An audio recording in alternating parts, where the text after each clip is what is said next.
এই ফ্যাক্টরি গুলা কিসের, লবণের নাকি পাথরের?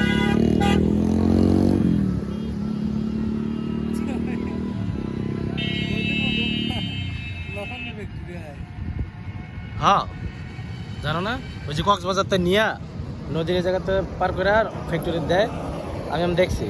ওরে সাগরের পানি খাইছ কেমন লাগে? অত বেশি নুনতা না, যতটা ভাবছিলাম। ওই টায়ারে টিউব আছে না, নামলে তো খাওয়া পড়বই। টিউব আছে না?